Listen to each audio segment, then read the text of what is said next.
राधे राधे दोस्तों, आप सभी का राधा भक्ति चैनल में स्वागत है। आज की हम इस वीडियो में जानेंगे कि भगवान परशुराम ने अपनी माता का वध क्यों किया था। तो चलिए वीडियो को शुरू करते हैं। क्या आप जानते हैं कि भगवान विष्णु के छठे अवतार परशुराम ने अपनी ही माता का वध क्यों किया था और क्यों उनकी पूजा आम देवताओं की तरह नहीं होती है। इस वीडियो में हम जानेंगे परशुराम की उस गूढ़ और रहस्यमयी कथा को जिसने उन्हें धर्म का रक्षक तो बनाया लेकिन एक पूजनीय देवता नहीं। आप लोगों से निवेदन है कि इस कथा को पूरा अवश्य सुनें। जब जब धरती पर अधर्म अपने पांव फैलाने लगता है तब राजा अपनी प्रजा के रक्षक न रहकर उनका शोषक बन जाते हैं। जब तब त्याग और धर्म की धारा दूषित हो जाती है तब भगवान स्वयं किसी न किसी रूप में अवतरित होते हैं। इन्हीं दिव्य अवतारों में से एक थे भगवान परशुराम, एक ऐसा अद्भुत स्वरूप जो ब्रह्मांड भी था और क्षत्रिय भी। एक हाथ में वेद, दूसरे में परशु, एक ओर तपस्वी की शांति तो दूसरी ओर योद्धा की ज्वाला। वे विष्णु के छठे अवतार थे और विशेष बात यह कि वे आज भी चिरंजीवी हैं। उनका जन्म हुआ था सतयुग के उत्तरार्ध और त्रेता युग की संधि में। महान तपस्वी महर्षि जमदग्नि और तपस्वी माता रेणुका के घर। यह वही युग था जब धर्म की व्याख्या अत्यंत कठोर थी और कर्तव्य को सर्वोच्च माना जाता था, चाहे वह हृदय को चीर देने वाला ही क्यों न हो। आज की यह कथा भगवान परशुराम के जीवन का वह अध्याय है जब उन्होंने अपने पिता की आज्ञा पर अपनी ही माता का वध किया था। लेकिन क्यों? क्या कोई पुत्र ऐसा कर सकता है? क्या यह धर्म था या अंधकार? आइए इस कथा की गहराइयों में उतरते हैं। दिन ढल रहा था, सूर्य अपने अंतिम स्वर्णिम रश्मियों को धरती पर बिखेर रहा था। आकाश के किनारों पर केसरिया रंग फैल रहा था। नर्मदा तट पर स्थित महर्षि जमदग्नि का आश्रम शांति से भरपूर था। हवन कुंड में उठती धूप, मंत्रों की धीमी गूंज और तप की आभा से सुशोभित ऋषि का चेहरा, यह सब मिलकर एक दिव्यता का आभास दे रहा था। माता रेणुका जो प्रतिदिन की भांति अपने पतिव्रता धर्म का पालन करते हुए नदी से जल भरने निकली थी, उस समय तक दुनिया की सबसे पवित्र स्त्रियों में से मानी जाती थी।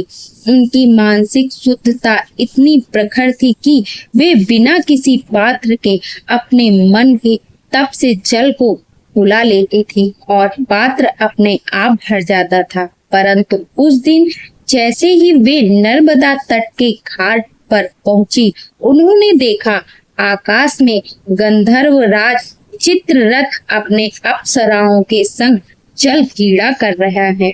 उनके शरीर में चंद्रमा जैसी कांति निकल रही थी। अप्सराएं जल में कमल की तरह तैर रही थी। उनके हास्य की मधुरता पूरे वातावरण को संगीत बना रही थी। एक क्षण के लिए, बस एक क्षण, माता रेणुका का मन उस दृश्य की ओर आकर्षित हो गया। उन्होंने देखा, रुकी और नजरों में थोड़ी देर के लिए वह दृश्य बस गया। वह चित्त चंचल हो गया जिसे आज तक कोई डिगा न सका और उसी क्षण उनका ब्रह्मचर्य डगमगा गया। अब जल पात्र अपने आप नहीं भरा, अब उन्हें झुककर स्वयं जल भरना पड़ा। यह साधारण बात नहीं थी। एक तपस्विनी के लिए यह उनके वर्षों के संकल्प का टूटना था। उनके ब्रह्म तेज का क्षय। वे मन ही मन कांपती हुई ग्लानि और भय से भरी आश्रम लौटी। महर्षि जमदग्नि कोई सामान्य ऋषि नहीं थे। वे त्रिकाल ज्ञानी थे। भूत, भविष्य और वर्तमान उनके लिए खुली पुस्तक के समान था। वे ध्यान मग्न थे और ध्यान में ही उन्हें पता चल चुका था उनकी पत्नी का तप डगमगाया है। उनकी दृष्टि में यह केवल व्यक्तिगत चूक नहीं थी, यह उनके यज्ञ, उनके तप, उनके धर्म की अखंडता पर चोट थी। वो क्रोधित हो उठे। धर्म के रक्षक जब हो तो दया का स्थान न्यून हो जाता है। उन्होंने तत्काल अपने 4 बड़े पुत्रों को बुलाया। जाओ, उन्होंने आदेश दिया, उस स्त्री को मृत्यु दो जो अब पतिव्रता नहीं रही। धर्म की रक्षा होनी चाहिए। सभी पुत्र स्तब्ध रह गए। एक ने माँ की आंखों में देखा, वहां प्रेम था। दूसरे ने बचपन की स्मृति सोची, जब माँ ने स्वर में सिर पर हाथ रखा था। तीसरे ने हिचकिचाते हुए कहा, पिताश्री क्षमा करें, यह हमारी माता है, हम यह नहीं कर सकते। चारों भाइयों ने पिता की आज्ञा को अस्वीकार कर दिया। जमदग्नि की भ्रुकुंडी तन गई। उनकी वाणी अब और अधिक कठोर थी। पुत्रता का धर्म यदि नहीं निभा सकते तो यह तपस्विता का क्या मूल्य। अब बुलाया गया सबसे छोटे पुत्र राम को, यानी परशुराम जी को। वे पिता के चरणों में आकर नतमस्तक हो गए। पिता ने वही आज्ञा दी, जाओ अपनी माता का वध करो। परशुराम ना रुके, ना डरे, ना बोले। उन्होंने अपनी कुल्हाड़ी उठाई।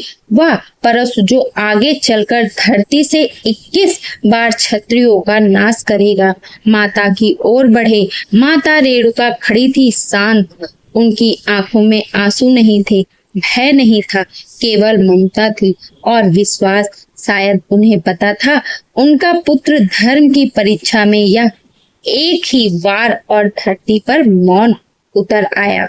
वृक्षों की पत्तियां स्थिर हो गई, वायु रुक गई, पंछी उड़ते हुए रुक गए। केवल एक क्रिया जिसने सृष्टि को प्रश्न में डाल दिया।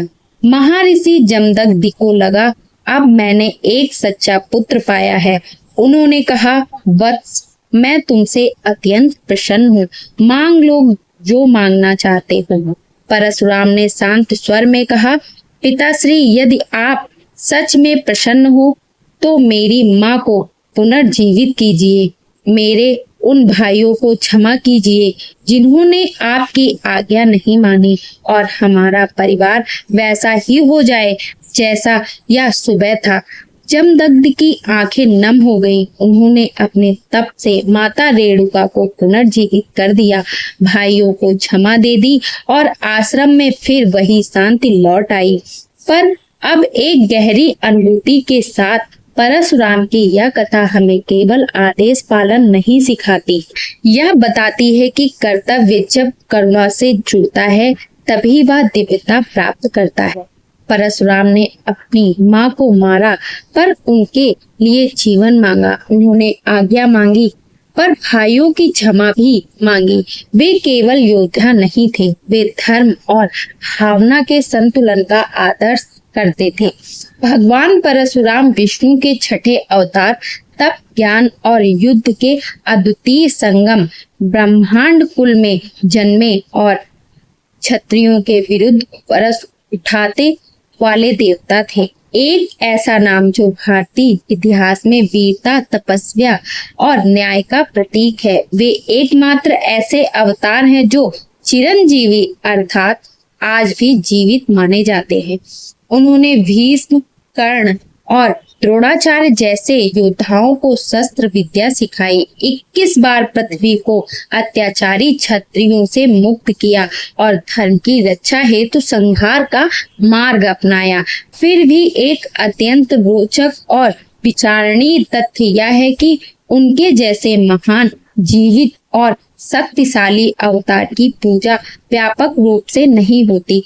ना तो हर नगर में उनके मंदिर हैं, ना ही प्रत्येक घर में उनकी आरती गाई जाती है, ना ही कोई प्रमुख पर्व ऐसा है जहां लोग उनके चरणों में पुष्प अर्पित करते हों, जैसे श्री राम, श्री कृष्ण, शिव या गणेश की होती है। तो फिर प्रश्न उठता है, ऐसा क्यों? उनका पहला उत्तर यह है कि भगवान परशुराम का अवतार संहारक रूप में हुआ था, पालक रूप में नहीं। वे लोगों को मोक्ष, सुख या वरदान देने नहीं बल्कि धर्म की रक्षा हेतु अधर्म का नाश करने आए थे। उनका स्वरूप उग्र था, तेजस्वी और न्यायप्रिय था, लेकिन उसमें करुणा या क्षमा का स्थान सीमित था। परंपरागत रूप से हिंदू समाज उन्हें देवताओं की पूजा कराता जो रक्षक, दयालु और कल्याणकारी हो। यही कारण है कि भक्त श्री राम, श्री कृष्ण, शिव या लक्ष्मी की पूजा तो करते हैं, लेकिन परशुराम के तेजस्वी और उग्र स्वरूप से श्रद्धा के स्थान पर भय अधिक अनुभव करते हैं। दूसरा कारण यह है कि भगवान परशुराम के कुछ कार्य आम जनमानस को विचलित कर सकते हैं।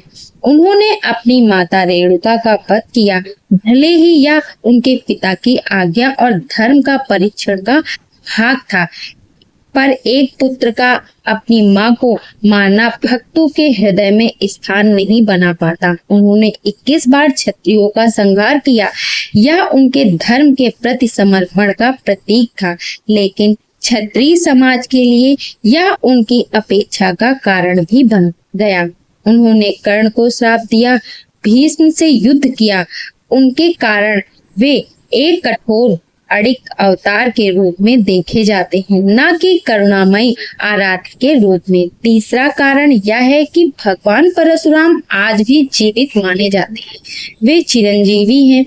धार्मिक मान्यताओं में जब कोई अवतार अभी भी जीवित हो तो उसकी पूजा उस रूप में नहीं की जाती जैसे दिव्य लोकवासी देवताओं की पूजा होती है।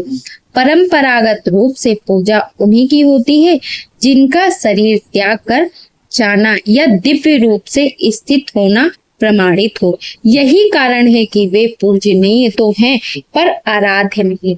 चौथा कारण कि परशुराम सामाजिक दृष्टि से ब्राह्मण और क्षत्रिय के बीच थे। वे ब्राह्मण थे लेकिन शस्त्र उठाए उन्होंने क्षत्रियों का वध किया, पर स्वयं क्षत्र धर्म निभाया।